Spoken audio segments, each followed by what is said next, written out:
Greetings, greetings, greetings again. This is the day that the Lord has made, and we shall rejoice and be glad in it. So, the monk who sold his Ferrari. This is a book that brings us teachings on the art of self-mastery and self-responsibility. It is about how to master the art of living and make meaning out of life, Interestingly, it's presented in form of a story.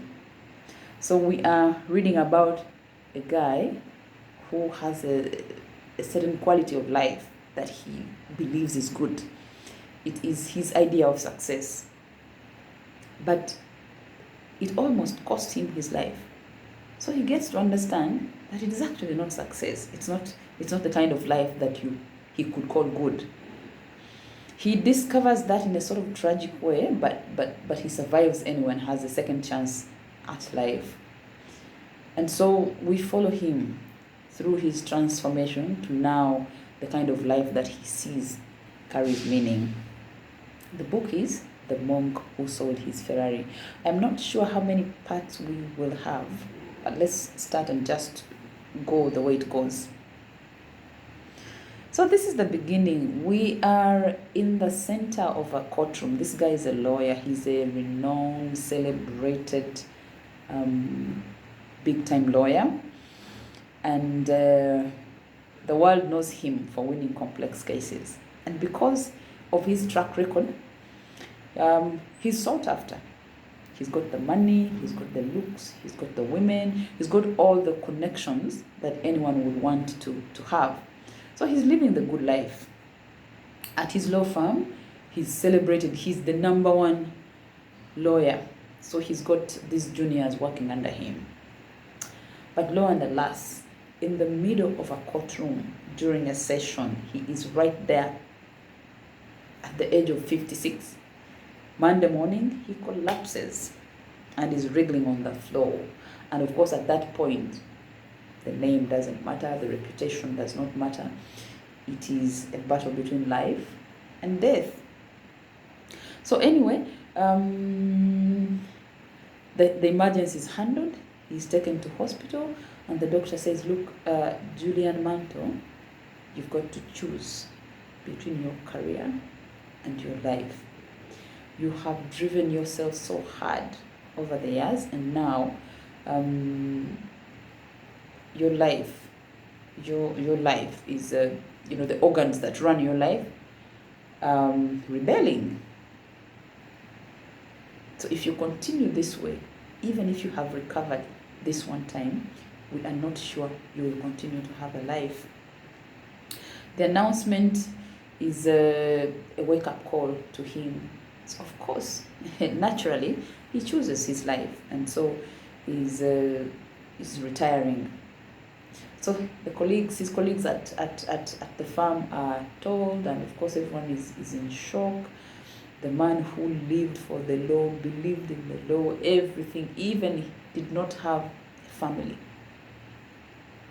because the law had taken his time. And the more he achieved, the more hungry he had become for money, for glory, for the name, for the prestige, for all those things. But it has tragically come to an end. So he chooses to take care of his life. And as a younger man, he had dreams, and he thought, maybe this is the right time for me to get back to that point where I had dreams and I was excited about life and all those things. I could pick that up again. But first, he had heard of a land in India that was mystical, and people had said very interesting things, even literature, about the experiences that one got when they went into that land. A lot had been said about the sages in India, who were very old men and women, and yet they still looked youthful and very energetic. So I said, maybe it's a good thing to start there. Let me explore. So he makes his journey, a pilgrim to India. And of course, he does not know where, but he knew that it was in the Himalaya mountains. So he made the pilgrimage. And of course, because he didn't know, he went asking and eventually gets there. And indeed, what he had had was the true reflection of what happened in the land of the sages. They were called the sages of Savannah. And Savannah meant an oasis of enlightenment. So when he gets there, he is shocked by what he sees.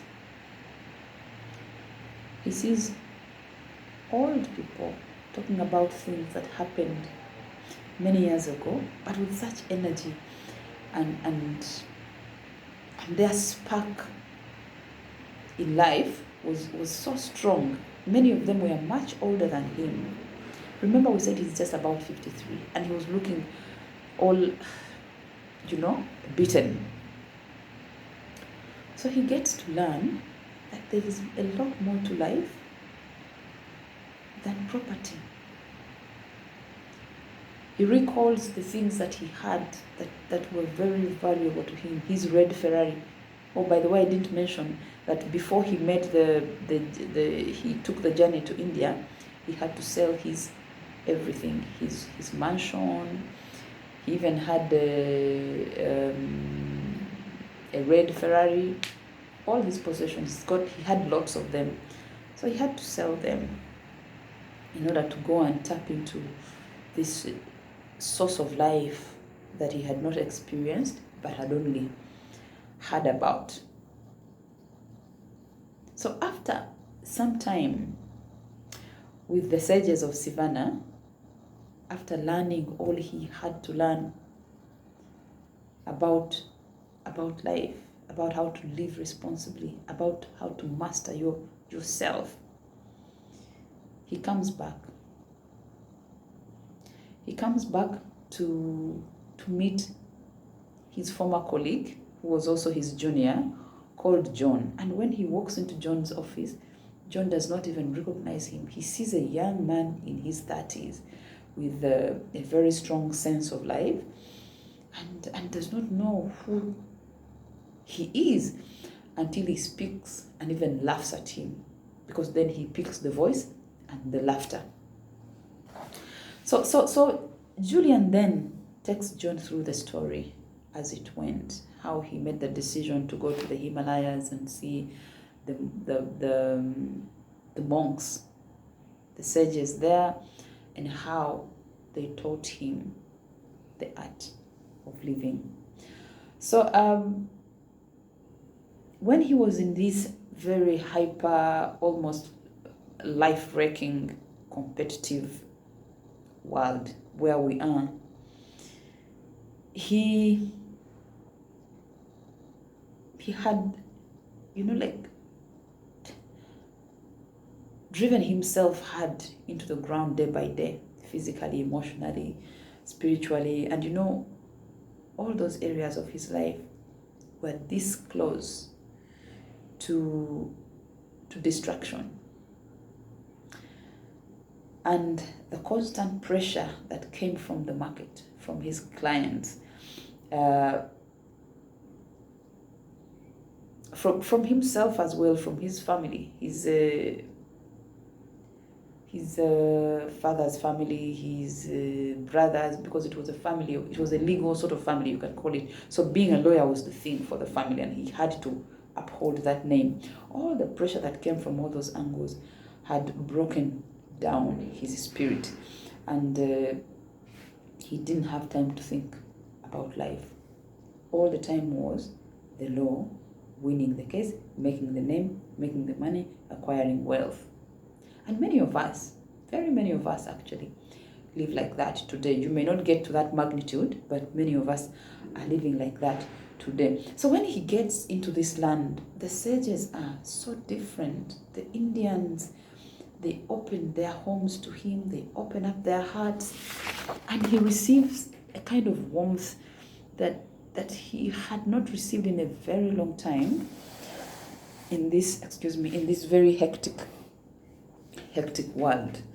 So he finds that life could actually be a lot more joyful and peaceful and meaningful. He describes this experience that he got as a journey. It's called an odyssey of himself, a journey of the self. You move from a point where you were not very present to a point where you're present and are taking in all the beautiful things of life. So he gets to learn about these old time techniques and principles of life that make life a lot more meaningful and more seasoned and less skewed to career and money and wealth and success. He also gets a new perspective of success.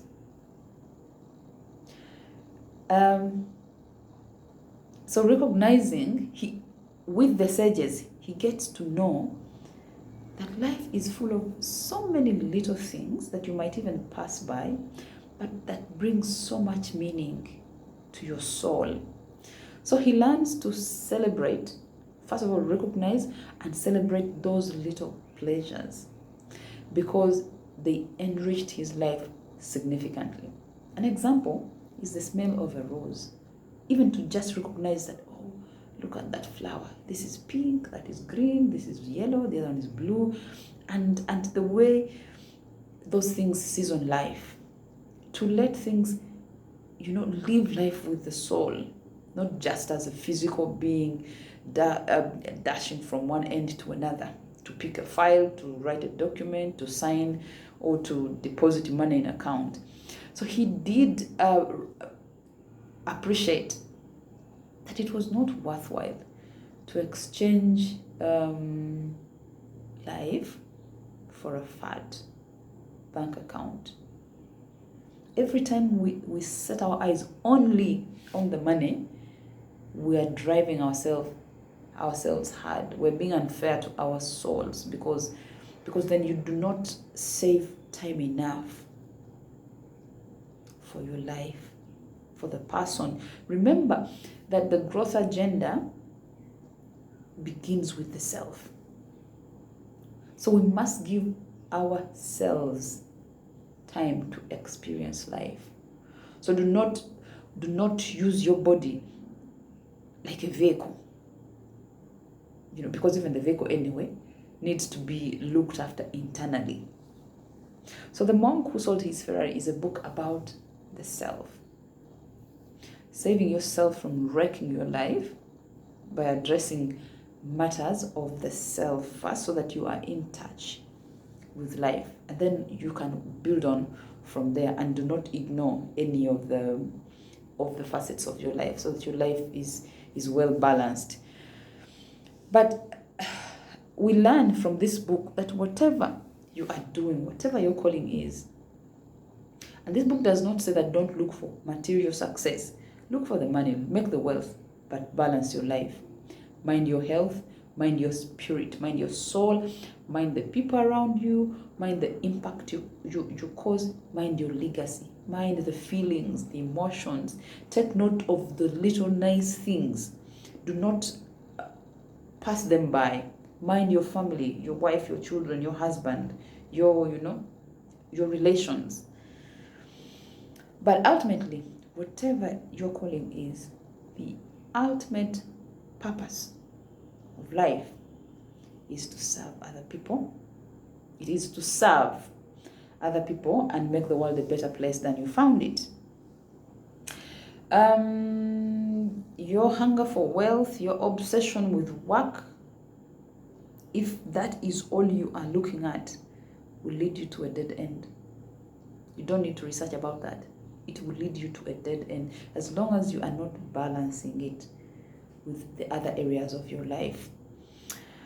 So we will quickly look at the specific things that Julian is now telling John, his former junior, the story of what he found there. And we're going to quickly look at those specific things and see how they changed his life. And then when we come back, it will be with the second part of the story. So, one, their lives, the lives of the monks in Savannah, the sages of Savannah, were very simplified. Very, very simplified. Yeah? And because they were simplified, there was not so much to worry about. There was a lot of agility in their steps. They had a purpose.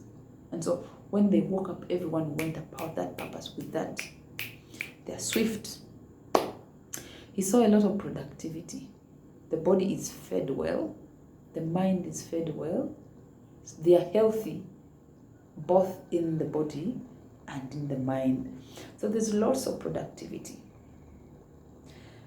He saw joyfulness, he saw youthfulness, he saw a kind of orchestration of activity. So this fed into that, and everyone knew that if I don't do my part, the rest of the team will not win. So there was a way lives were woven together for good, for the good of everybody else. They were very focused people. There was purpose, and there was a diet. There were things that they were not supposed to eat. They cared so much what entered into their body. So our tendency, we're going to go into details of those in the next video. Our tendency to live, to let our professional, our professions, our careers steal our souls is one of the main causes of our dissatisfaction with life. That you live for your career, that you live for your job 80% of your time, or maybe 90% of your time, is a very big contributor to your health problems, to your relationship problems, to your spiritual problems, even to your money-related problems. So this book teaches us how to balance. How to balance, but that is just one of the things. The main lesson here is self-mastery. How you grow your mind and then use your mind to cultivate life so that you get a lot more meaning from it. So we'll end here for now. And when I come back, it will be with the second part. Julian is still telling John the story about his transformation. And John does not have to question, because he can see their physical results and he can feel, at soul level, that what his former colleague is telling him is a true story. So until we meet next time, bye-bye. The reason I tell these stories is because I know that they can be life-changing.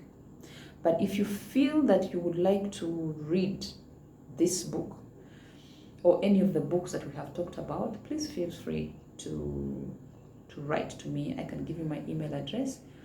Write to jennifer.mudondo@gmail.com. I can also share it in